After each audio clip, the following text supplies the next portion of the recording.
Donald Trump est en train de perdre le contrôle et cela se voit. Ce qui devait être son couronnement télévisé, son moment d'autorité absolue devant la nation, est en train de virer à l'implosion politique. Son State of the Union n'est plus un discours. C'est un test de survie. Et il est en train d'échouer. Un boycott massif prend de l'ampleur, minute après minute.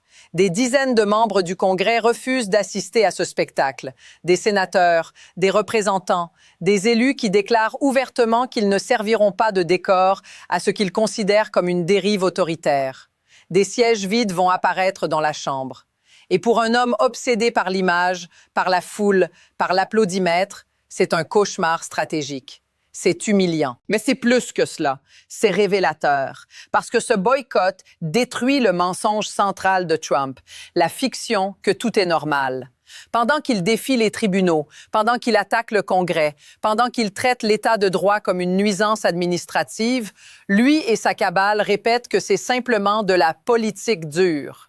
Non, ce que nous voyons, c'est un pouvoir qui exige l'obéissance et qui panique dès qu'il rencontre la résistance. Quand le sénateur Adam Schiff annonce qu'il ne sera pas présent et qu'il participera au People's State of the Union à l'extérieur du Capitole, ce n'est pas du théâtre partisan. C'est une rupture symbolique. C'est un signal que la légitimité de ce moment est contestée. Et Trump le comprend parfaitement. Regardez la réaction hystérique de MAGA et des commentateurs complaisants. Ils crient à l'irrespect, ils parlent de tradition, ils exigent la normalité. Pourquoi? Parce qu'une image de siège vide pendant que Trump parle serait dévastatrice. Elle montrerait un président isolé, fragile, en train de perdre l'illusion du contrôle. Et ce moment pourrait marquer le début de quelque chose de bien plus grand. Pendant des semaines, Donald Trump et ses alliés ont juré qu'il n'y avait rien d'anormal. Ils ont insisté que ceux qui parlaient de dérive autoritaire exagéraient, que les critiques étaient hystériques, que tout cela n'était qu'une opposition partisane incapable d'accepter sa victoire. C'est leur récit, leur ligne de défense, leur gaslighting permanent. Mais regardons les faits. Trump prétend respecter les institutions. Il prétend honorer la Constitution. Il prétend vouloir l'unité nationale. Et pourtant, au moment précis où il devrait s'adresser au Congrès dans un esprit de responsabilité, une vague d'élus refuse de lui accorder cette légitimité symbolique. Pourquoi? Parce que selon leurs propres déclarations, ce président est en train d'ignorer les décisions de justice, de défier l'État de droit et d'utiliser le pouvoir exécutif comme une arme politique. Let's look at what he really said. Il y a encore quelques jours, lorsqu'on lui demande pourquoi il ne travaille pas avec le Congrès sur ses décisions économiques controversées, sa réponse est sidérante. Il n'a pas besoin de le faire. Il affirme qu'il a le droit d'imposer ses décisions unilatéralement. Pas de compromis. Pas de dialogue, pas de respect pour l'équilibre des pouvoirs. Juste l'affirmation brute d'une autorité personnelle. C'est révélateur. Parce que pendant qu'il exige que les membres du Congrès fassent leur travail en assistant à son discours, lui affirme ouvertement qu'il n'a pas besoin de faire le sien. Il réclame la présence. Il refuse la coopération. Il exige l'obéissance. Il rejette la responsabilité partagée. Regardons maintenant ce que disent ceux qui boycottent. Le sénateur Adam Schiff déclare qu'il ne peut pas traiter cette situation comme « business as usual ». Il affirme que le président viole la loi et la Constitution, qu'il ignore les décisions des tribunaux, qu'il instrumentalise le ministère de la Justice contre ses opposants. Ce ne sont pas des accusations vagues, ce sont des accusations institutionnelles graves. La représentante Sarah Jacobs explique qu'assister au discours serait normaliser un comportement qu'elle considère comme dangereux. Elle souligne que le respect des institutions ne signifie pas applaudir quelqu'un qui, selon elle, les sape activement. Elle refuse de s'asseoir et écouter des mensonges. Le sénateur Ruben Gallego va encore plus loin. Il affirme qu'il a mieux à faire que de passer 2 heures à écouter ce qu'il décrit comme une tribune utilisée pour faire avancer un agenda partisan plutôt que pour servir le pays. Voyez le contraste. D'un côté, un président qui exige la loyauté symbolique tout en rejetant la collaboration réelle. De l'autre, des élus qui affirment que la présence physique ne vaut rien si les principes sont abandonnés. Et au lieu de répondre sur le fond, les alliés de Trump crient à l'irrespect. Ils parlent de tradition, ils parlent d'apparence, ils ne répondent pas aux accusations. C'est cela le cœur du problème. Le boycott n'est pas une crise créée par l'opposition. Il est la conséquence d'un président qui traite la Constitution comme un obstacle et le Congrès comme un accessoire. Et plus Trump insiste sur la normalité de son comportement, plus le contraste devient visible. Ce n'est pas une simple divergence politique. C'est un conflit sur la définition même de la démocratie. Analyse approfondie basée sur le contenu du fichier que vous avez fourni 9966 DC 80-01-494-A0A9-FA 3716-20. Simulation de lecture de déclaration et moments clés. Ton plus intense, plus accusateur. Sensation d'enquête exclusive. Citation intégrée naturellement, sans mise en forme technique inutile. Respect strict de la limite de mots. Je commence maintenant. Part 3. Ce qui est en train de se passer dépasse largement un simple désaccord partisan. Regardons les détails. Regardons les déclarations exactes. Parce que lorsque l'on assemble les pièces, l'image devient troublante. Prenons d'abord l'annonce d'Adam Schiff. Il déclare publiquement qu'il n'assistera pas au State of the Union. Il précise qu'il n'a jamais manqué un discours de ce type auparavant. Jamais. Inauguration, discours officiels, moment institutionnel, il était présent. Et cette fois, il refuse. Arrêtons-nous là une seconde. Quand un sénateur qui a toujours respecté cette tradition décide de rompre avec elle, cela signifie que, selon lui, quelque chose de fondamental a changé. Il affirme que le président viole la loi et la Constitution. Il accuse l'administration d'ignorer les décisions des tribunaux. Il parle d'une utilisation politisée du ministère de la Justice. Ce ne sont pas des mots légers, ce sont des accusations constitutionnelles. Regardons ensuite la dynamique médiatique. Sur les plateaux de télévision, certains commentateurs affirment que boycotter serait mauvais pour la démocratie. Ils soutiennent que la présence au discours serait un devoir constitutionnel. Mais observons ce raisonnement. La Constitution exige que le président informe le Congrès de l'état de l'Union. Elle n'oblige pas chaque membre du Congrès à offrir une standing ovation. Elle ne transforme pas l'assistance en obligation morale absolue. C'est un argument d'apparence. Maintenant, examinons ce que Trump a déclaré récemment concernant son pouvoir exécutif. Interrogé sur la nécessité de travailler avec le Congrès pour certaines décisions économiques, il répond qu'il n'a pas besoin de le faire. Il insiste qu'il a déjà l'autorité. Cette déclaration est cruciale parce qu'elle révèle une conception du pouvoir où la collaboration est optionnelle et l'unilatéralisme devient la norme. C'est exactement le type de logique que les critiques redoutent. Continuons. Le sénateur Rubén Gallego explique qu'il refuse de passer 2 heures à écouter ce qu'il considère comme une tribune politique sans substance concrète pour les citoyens qui souffrent économiquement. Il évoque les familles qui peinent à joindre les deux bouts, les vétérans inquiets pour leurs prestations. Il affirme que son temps serait mieux utilisé ailleurs. C'est un argument pragmatique, pas théâtral. La représentante Sarah Jacobs, de son côté, souligne que le véritable manque de respect envers l'institution du Congrès viendrait d'un exécutif qui ignore les lois votées par cette même institution. Là encore, l'argument est structurel. Le respect ne se limite pas à la présence physique dans une salle. Il repose sur la reconnaissance mutuelle des pouvoirs.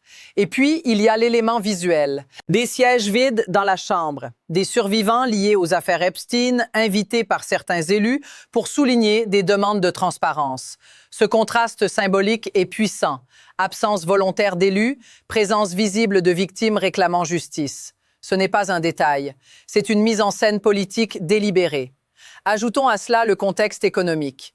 Trump promettait des améliorations immédiates. Il promettait des baisses de prix. Il promettait un renouveau industriel rapide. Or, les critiques soulignent que les indicateurs économiques récents ne reflètent pas ces promesses immédiates. Les tensions commerciales, les débats sur les tarifs douaniers, les critiques internes au sein même du Parti républicain, tout cela crée une atmosphère d'instabilité. Et c'est dans ce climat que le boycott prend forme. Plus Trump insiste sur sa pleine autorité, plus certains élus insistent sur la nécessité de résistance institutionnelle. Plus il exige la normalité, plus ses opposants affirment que la situation est exceptionnelle. C'est là que l'analyse devient cruciale. Le boycott n'est pas seulement un refus d'assister à un discours. C'est une stratégie de communication. C'est un message visuel. C'est une déclaration que l'opposition considère le moment comme une rupture et non comme une continuité. Et ce qui rend cette situation explosive, c'est l'image. Un président parlant à une chambre partiellement vide, des caméras capturant les sièges inoccupés, des analystes discutant de l'ampleur du boycott. Ce n'est pas simplement un désaccord politique, c'est un symbole d'érosion. Et en politique, les symboles comptent. Ce que nous observons n'est pas un événement isolé, c'est un test de légitimité, un test de résistance institutionnelle, un test de perception publique. Et les prochains jours pourraient déterminer si ce boycott restera un geste symbolique ou deviendra le signal d'une fracture plus profonde au sommet du pouvoir. Ce boycott ne surgit pas dans le vide. Il s'inscrit dans une accumulation. Une série d'événements, de déclarations, de comportements qui, mis bout à bout, dessinent le portrait d'un pouvoir de plus en plus instable. Regardez le style de communication de Trump ces dernières semaines. Des sorties publiques où il enchaîne les insultes personnelles, qualifie ses opposants de faibles QI, se vante de ne pas avoir besoin du Congrès, alterne entre posture autoritaire et plaisanterie maladroite. Cette oscillation permanente entre agressivité et légèreté forcée n'est pas anodine. Elle donne l'image d'un dirigeant qui réagit plutôt qu'il ne dirige. Et pendant qu'il exige la loyauté, les fissures apparaissent. Sur le plan international, les tensions s'intensifient. Les discussions autour des tarifs douaniers provoquent des frictions avec des alliés traditionnels. Les critiques évoquent une approche impulsive, parfois unilatérale. Chaque décision économique controversée renforce l'impression d'un exécutif qui agit d'abord, explique ensuite. Sur le plan intérieur, le climat est électrique. Les débats sur l'état de droit, les accusations de politisation du ministère de la Justice, les confrontations verbales avec des juges et des procureurs, tout cela crée un sentiment d'affrontement permanent entre les branches du pouvoir. Ce n'est pas l'image d'une gouvernance stable, c'est celle d'un bras de fer constant. Ajoutez à cela les souvenirs des promesses économiques, les baisses de prix immédiates promises, les annonces de renaissance industrielle rapide. Les critiques soulignent que la réalité est plus complexe. Les indicateurs économiques sont scrutés à la loupe. Les opposants parlent d'un décalage entre la rhétorique triomphante et les difficultés persistantes pour certaines familles. Le contraste nourrit la frustration. Et puis, il y a la question du style personnel. Les attaques répétées contre des adversaires politiques, les commentaires jugés déplacés, les déclarations parfois confuses lors de conférences de presse. Les opposants parlent d'un comportement erratique, d'un ton qui oscille entre bravade et irritation. Ils décrivent un président qui semble davantage préoccupé par la confrontation médiatique que par la construction de coalitions. C'est dans ce contexte que le boycott prend une dimension plus large. Ce n'est plus simplement une décision de calendrier. C'est un signal que certains élus considèrent que la situation dépasse la politique ordinaire. Ils envoient un message. Assister à ce discours reviendrait, selon eux, à normaliser une dynamique qu'ils jugent préoccupante. Et ce signal est amplifié par la réaction des médias et des figures publiques. Certains commentateurs dénoncent le boycott comme une rupture des traditions. D'autres y voient une réponse proportionnée à un climat institutionnel tendu. Ce débat lui-même montre à quel point le moment est chargé. Ce qui rend la situation particulièrement sensible, c'est la symbolique du State of the Union. Historiquement, c'est un moment où le président expose sa vision et tente de rassembler, au moins en apparence. Si ce moment devient le théâtre d'absences massives, cela transforme la narration nationale. Cela projette l'image d'une union fracturée. Et les images, encore une fois, comptent. Imaginez la scène, le président parlant, la caméra balayant la chambre, des sièges vides visibles, des analystes discutant du nombre exact d'absents, des graphiques comparant avec les années précédentes.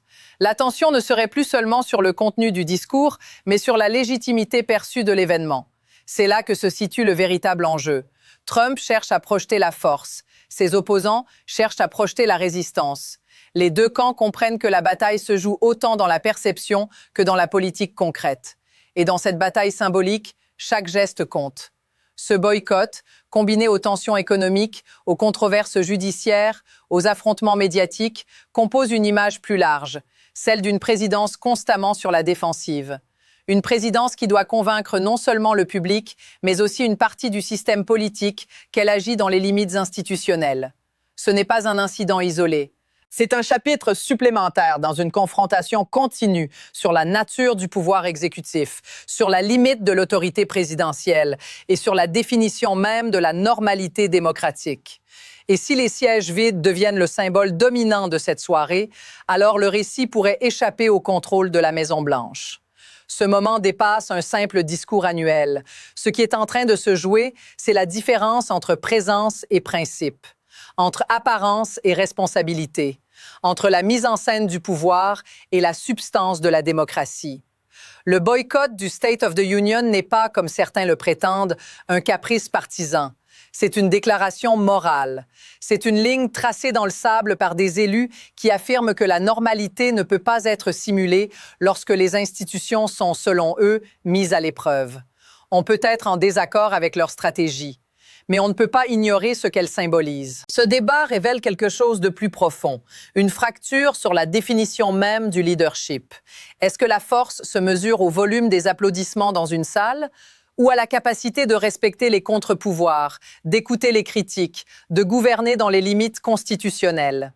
Les images de cette soirée, qu'il s'agisse d'une chambre pleine ou de sièges vides, resteront. Elles raconteront une histoire. Et cette histoire ne sera pas seulement celle d'un discours. Elle sera celle d'un moment où le pays débat ouvertement de la trajectoire de sa démocratie. Si vous pensez que ces enjeux méritent une analyse indépendante, approfondie et sans filtre, soutenez ce type de contenu. Abonnez-vous, partagez, engagez la conversation. Parce que dans une période où chaque symbole compte, rester informé et impliqué n'est pas accessoire, c'est essentiel.